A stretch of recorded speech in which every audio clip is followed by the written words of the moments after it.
You are listening to socialtv.co.za with myself, Nokuthula Khwela. In our top stories, Growthpoint set to power Paarl Mall with 50 million rands, solar charged battery system. And Start Network provides 780,000 euros relief to survivors of armed conflict in Kaduna state. In our top story, Growthpoint Properties plans to pilot a 4.5 megawatts battery system at Paarl Mall in the Western Cape. The project's 4-month installation begins in August and the system is expected to be commissioned in early December. The largest commercial battery installation in South Africa to date, according to Growthpoint. It should be fully operational by mid-December.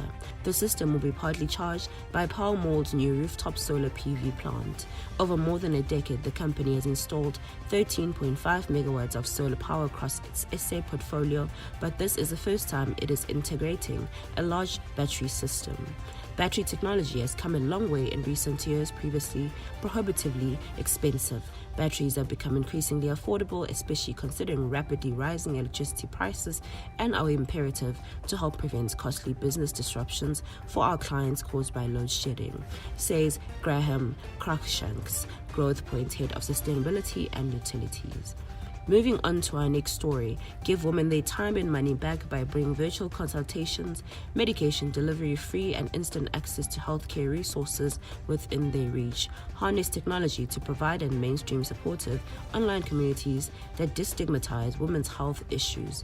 This is what's going to change the healthcare space significantly, says Tado Mabudusha Sherma, co-founder and chief executive officer at Zoe Health. Shaking things up, Sherma and Dr. Nokuthula launched Zoe Health Technologies last year, with the initiative already raking in huge awards, among them the Harvard Africa Business Club New Venture Forum Venture Competition and the Alpha Code. It also took honors at the Women in Tech Pitch Dinner.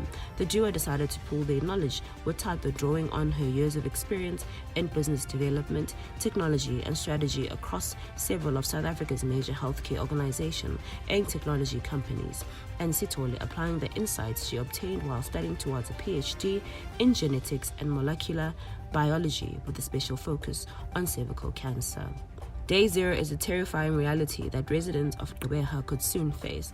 Fast-tracked by drought and poor municipal infrastructure, Day Zero marks the moments that local dams fail and taps run dry. The province is on a red alert, reducing its water consumption and containing leaks, but without immediate and drastic intervention. Day Zero will continue to loom closer.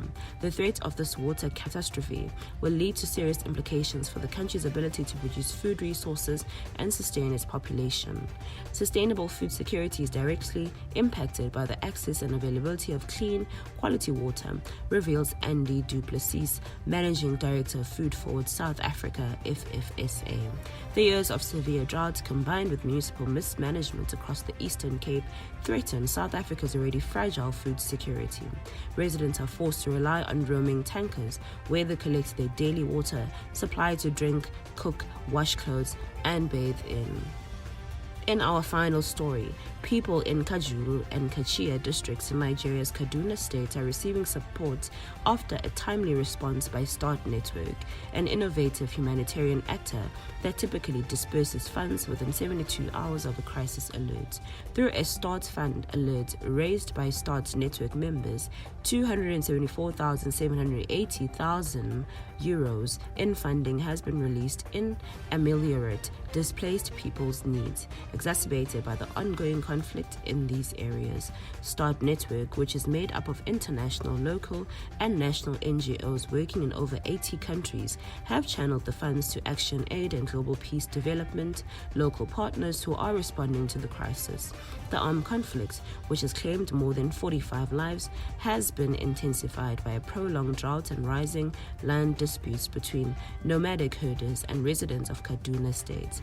About 35,000 people have been impacted by this conflict, the majority fleeing their villages and relocating to shelters for people who are displaced, which are deemed safer due to the presence of security forces. One major attack took place on the 20th of June 2022, affecting many communities that are already displaced. Following this, the region witnessed a spike in violent communal conflicts, resulting in the killing of 48 people by armed bandits in Kanjuru and Kachaon 1 week later. To recap our top stories, Start Network provides 274,780,000 euros relief to survivors of armed conflict in Kaduna State. For more CSI news, you can visit our website at www.socialtv.co.za.